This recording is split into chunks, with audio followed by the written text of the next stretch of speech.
قرآن مجید سورت الحجر کے مطابق انسان سے بہت پہلے اللہ نے زمین پر جنات کو پیدا کیا، جن کی تخلیق مٹی سے نہیں بلکہ آگ کے شعلوں مارج من نار سے ہوئی۔ تاریخ طبری اور ابن کثیر کی روایات کے مطابق جنات سے بھی پہلے زمین پر ہن اور بن نامی مخلوقات تھیں، جنہیں جنات نے جنگ کر کے مار بھگایا اور زمین پر قبضہ کر لیا۔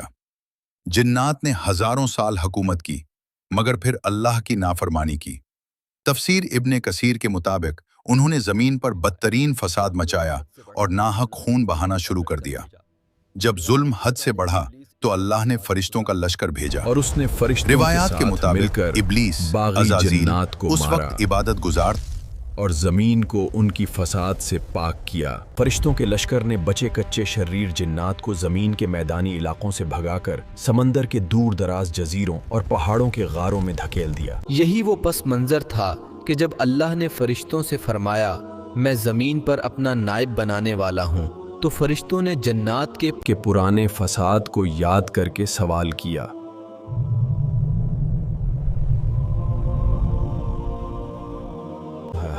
انہوں نے پوچھا کیا تو اسے پیدا کرے گا جو خون بہائے گا؟ اللہ نے فرمایا میں وہ جانتا ہوں جو تم نہیں جانتے۔ واور یوں انسانیت کی کہانی شروع ہوئی۔ وہ انبیاء جن کا نام قرآن میں نہیں، ان کے حالات مستند تاریخی روایات سے لیے گئے ہیں جو اسلامی عقائد سے نہیں ٹکراتے۔ یہ انسانیت کی شروعات ہے۔ حضرت آدم علیہ السلام جنہیں اللہ نے مٹی سے تخلیق کیا اور روح سونکی۔ جنت سے نکلنے کے بعد وہ زمین پر سراندیپ یا ہند کے بلند پہاڑوں پر اترے۔ وہ برسوں تک تنہائی میں روتے، پھر اللہ کے حکم سے وہ مکہ کی وادی میں پہنچے۔ وہاں انہوں نے جبریل امین کی رہنمائی میں زمین پر اللہ کے پہلے گھر خانہ کعبہ کی بنیادیں اپنے ہاتھوں سے رکھیں۔ تاریخی روایات کے مطابق اماں ہوا کے ہاں 20 مرتبہ ولادت ہوئی۔ ہر بار اللہ نے انہیں جڑواں بچے عطا کیے، ایک لڑکا اور ایک لڑکی۔ اس طرح حضرت آدم علیہ السلام کی اپنی براہ راست اولاد کی تعداد 40 تک پہنچی۔ انہی سے آگے چل کر پوری دنیا میں انسانوں کی نسل پھیلی۔ اس وقت انسانیت کی شروعات تھی۔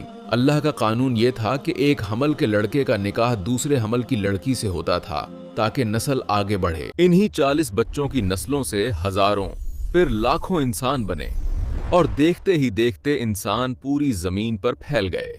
حضرت آدم علیہ السلام کا سب سے بڑا معجزہ ان کی اپنی تخلیق ہے۔ وہ دنیا کے واحد انسان ہیں جو بغیر ماں اور بغیر باپ کے براہ راست اللہ کے حکم سے مٹی سے پیدا ہوئے۔ اللہ نے انہیں علم الاسماء عطا کیا، یعنی کائنات کی ہر چیز کا نام اور خاصیت سکھا دی۔ یہ وہ علم تھا جو فرشتوں کے پاس بھی نہیں تھا۔ زمین پر اترنے کے بعد جنگلی جانور اور چرند پرند آپ کے تابع تھے۔ وہ آپ کی زبان سمجھتے تھے اور آپ سے مانوس تھے، جو ان کی نبوت کی ایک نشانی تھی۔ اللہ نے ان کے بے جان پتلے میں اپنی روح پھونکی۔ یہ وہ اعزاز ہے جو کائنات کی کسی اور مخلوق کو نصیب نہیں ہوا کہ اس میں روح الہی براہ راست ڈالی گئی ہو۔ ان کے بیٹے قابیل نے حسد کی آگ میں جل کر حابیل کو قتل کر دیا۔ یہ زمین پر بہنے والا پہلا انسانی خون تھا جس نے انسانیت کو غمزدہ کر دیا۔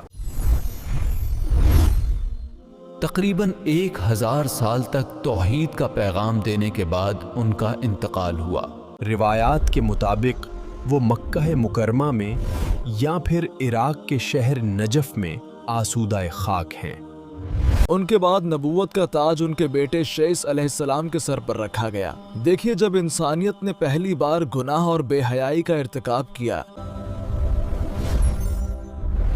حابیل کی موت کے بعد اللہ نے آدم علیہ السلام کو ایک تحفہ عطا کیا۔ حضرت شیس علیہ السلام مکہ کی مقدس سرزمین پر پیدا ہوئے اور دوسرے نبی منتخب کیے گئے۔ آدم علیہ السلام کے بعد انہوں نے خانہ کعبہ کی تعمیر نو کی۔ انہوں نے پتھروں اور گارے سے اس کی دیواروں کو بلند کیا اور طواف کا طریقہ جاری رکھا۔ ان پر اللہ کی طرف سے 50 صحیفے نازل ہوئے۔ انہوں نے انسانوں کو زندگی گزارنے کے اصول، تجارت کے طریقے اور اللہ کی عبادت کے قوانین پہلی بار سکھائے۔ پہاڑوں پر رہنے والے نیک تھے مگر وادیوں میں قابیل کی نسل بگڑ گئی۔ انہوں نے پہلی بار موسیقی ایجاد کی، شراب پی اور زنا کی شراب پی اور زنا جیسی بے حیائی کا آغاز کیا۔ وہ ساری زندگی برائی کے خلاف لڑتے رہے۔ ان کا انتقال مکہ میں ہوا اور وہ حرم کے قریب جبل ابو قبیس کے ایک غار میں مدفون ہیں۔ اگر آپ کو ہماری کاوش پسند آئی تو چینل کو سبسکرائب ضرور کیجیے۔ حضرت شیس علیہ السلام کے بعد ان کے بیٹے حضرت انوش ان کے جانشین بنے۔ آپ نے اپنے والد کی وصیت اور تعلیمات کو مضبوطی سے تھامے رکھا۔ تاریخی روایات کے مطابق آپ وہ پہلے شخص تھے جنہوں نے حضرت آدم اور کے بعد کھجور کا درخت لگایا اور کھیتی باڑی کو مزید منظم کیا۔ آپ اپنی قوم کے درمیان انصاح کرتے اور اکثر تنہائی میں اللہ کی عبادت کرتے۔ آپ کے دور میں انسانیت نیکی پر قائم رہی۔ آپ نے ایک طویل عمر پائی اور حضرت آدم کی اولاد کی سربراہی کی۔ روایات کے مطابق آپ کا انتقال حبشہ کی طرف ہوا۔ حضرت قینان کا انتقال طبعی موت ہوا۔ تاریخی روایات کے مطابق آپ کو انہی مقدس پہاڑ آپ نے ایک طویل عمر پائی اور حضرت آدم کی اولاد کو سنبھالا۔ آپ کے بعد یہ سلسلہ ڈھب کے بیٹے قینان کی طرف منتقل ہوا۔ حضرت انوش کے بعد ان کے بیٹے قینان نے انسانیت کی سربراہی سنبھالی۔ آپ نے اپنے دادا شیس علیہ السلام کے صحیفوں پر عمل جاری رکھا۔ آپ ایک عادل حکمران تھے۔ آپ کے دور میں انسانوں کی آبادی بڑھنا شروع ہوئی اور آپ نے انہیں پہاڑوں میں منظم طریقے سے بسایا۔ مورخین لکھتے ہیں کہ آپ دنیا سے الگ تھلگ رہ کر غاروں میں اللہ کی عبادت کرنا پسند کرتے تھے، اسی لیے آپ کو راہب بھی کہا گیا۔ آپ کے بارے میں مورخین لکھتے ہیں کہ آپ دنیا سے الگ تھلگ رہ کر اللہ کی عبادت کرنا پسند کرتے تھے، مگر قوم کی ذمہ داری کی وجہ سے ان میں رہتے۔ حضرت مہلائل تاریخ کے مطابق یہ وہ پہلے شخص تھے جنہوں نے دنیا میں باقاعدہ شہر بسائے، قلعے تعمیر کیے اور فوج بنائی۔ مشہور روایات کے مطابق بابل عراق اور سوس ایران جیسے قدیم شہروں کی بنیاد حضرت مہلائل نے ہی رکھی تھی۔ آپ کے دور میں شیاطین و جنات نے انسانوں پر حملہ کیا۔ مہلائل وہ پہلے شخص تھے جنہوں نے اللہ کے نام پر ان سے جنگ کی اور انہیں بھگایا۔ آپ کے دور میں انسانوں کی آبادی بڑھنا شروع ہوئی۔ آپ نے انہیں حکم دیا کہ وہ پہاڑوں پر ہی رہیں اور میدانوں میں نہ اتریں۔ یارد نے اپنی قوم کو بہت روکا کہ وہ نیچے میدانوں میں قابیل کی بدکار قوم سے نہ ملیں، مگر بہت سے لوگ نافرمانی کر کے نیچے اتر گئے۔ مہلائل کے بیٹے یارد ہوئے۔ ان کا نام یارد اس لیے تھا کہ ان کے دور میں پہاڑوں سے اتر کر کچھ لوگ نیچے میدانوں میں چلے گئے۔ اللہ نے یارد کو ایک عظیم بیٹا اخنوخ عطا کیا، جو بعد میں حضرت ادریس علیہ السلام کے نام سے مشہور ہوئے۔ یارد نے ایک طویل عمر پائی اور اپنے بیٹے ادریسنے کی نبوت کا زمانہ دیکھا۔ انہوں نے امانت اپنے بیٹے کے سپرد کی اور دنیا سے رخصت ہوئے۔ حضرت یارد کا انتقال طبعی موت ہوا۔ ان کی قبر کا درست مقام معلوم نہیں۔ علم کی روشنی مدھم پڑ رہی تھی کہ بابل میں ایک نیا سورج طلوع ہوا، وہ جس نے قلم ایجاد کیا، اور یہاں سے حضرت ادریسوں کا دور شروع ہوتا ہے، جنہوں نے قلم اٹھایا اور دنیا کو علم سکھایا۔ یہ بابل کا قدیم شہر ہے۔